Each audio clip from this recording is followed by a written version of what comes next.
And he did not use it wisely. So he was lying on his master when he said that. I know that you don't reap where you sow. He did. He was there to reap what he sowed because he sowed into that servant. So I was afraid, and I went and hid the talent in the earth. So lo, there thou hast that as thine. I was afraid. And I went and buried that thing.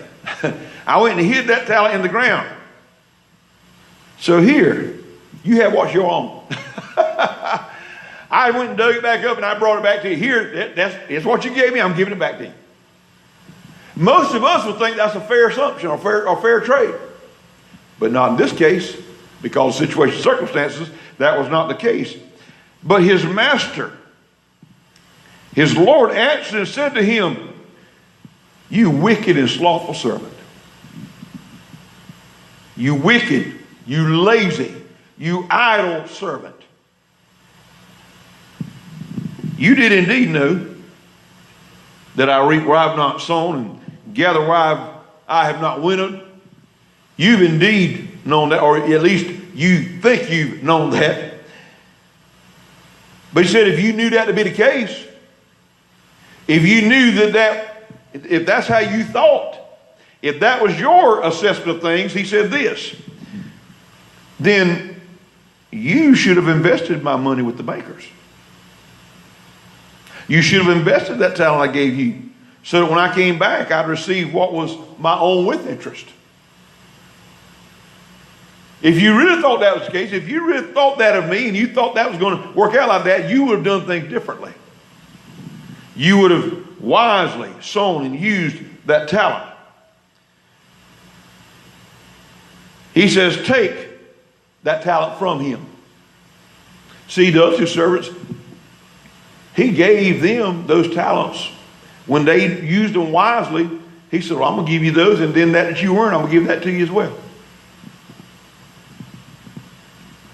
You can't outgive God.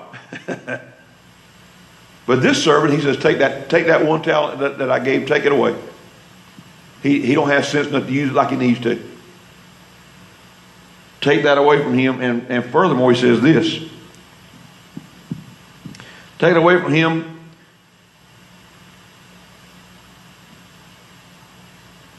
Well, let me back up. Yeah. Take therefore the talent from him, verse 28, and give to him which has 10 talents. Take that talent he didn't use, give it to the guy that has 10 talents.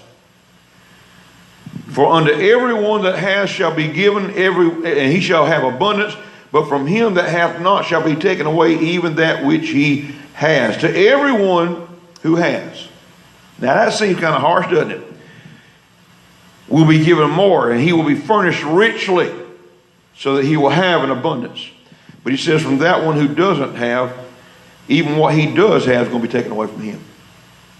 In other words, when you think you can't sow into the kingdom, when you think you can't pay your tithe, when you think you can't give an offering, when you think you can't do so, then the Bible says it's like having a bag with holes in it. You're gonna lose it anyway. It's kind of like an old saying. I don't know how really theologically true this is and sound this is, but it kind of makes sense to me in my finite thinking. It's kind of like this. I used to have old preachers tell me years ago. They said, son, if you don't pay your tithe, God's going to get it one way or the other. I said, what do you mean? He said, he's going to get it one way or the other. He'll get it by way of a doctor bill that you weren't expecting. He'll get it by way of a car breaking down. You're going to have to invest some money to get your car fixed. Something going to tear up around your home, your dryer, your washer, something going. If you don't pay your tithes, God's going to get it another way. I said, well, maybe that makes sense. I don't know. Maybe that might explain why sometimes we have these things happening to us and it seems frustrating and we just got one thing happening after another. I don't know.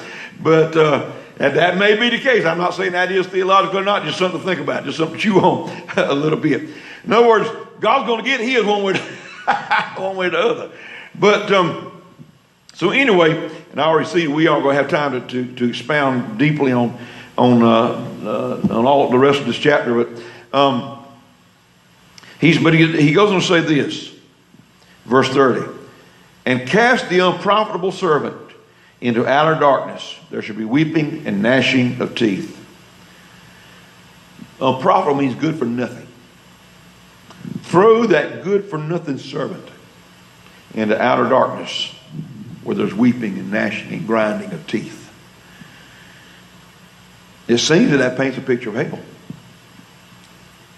I'm not going to say in the context of the entire story, I'm not going to say for sure if that is or is not it, but I know this, for the unprofitable, we're talking about stewardship, where that Lord told the ones who did well, well done, good and faithful servant. And that was about stewardship. This guy who was a shoddy, lazy servant, who was an unprofitable servant, a slothful servant, a good-for-nothing servant, he doesn't meet it with a good end. So is giving important? You better believe it's important. Again, not because God needs your money. God's after your heart. He's after your heart.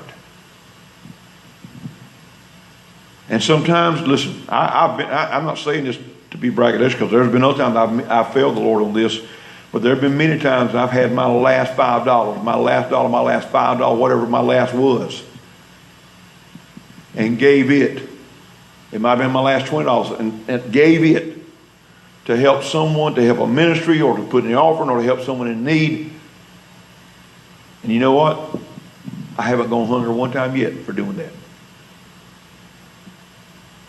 God has not failed me when I've done that.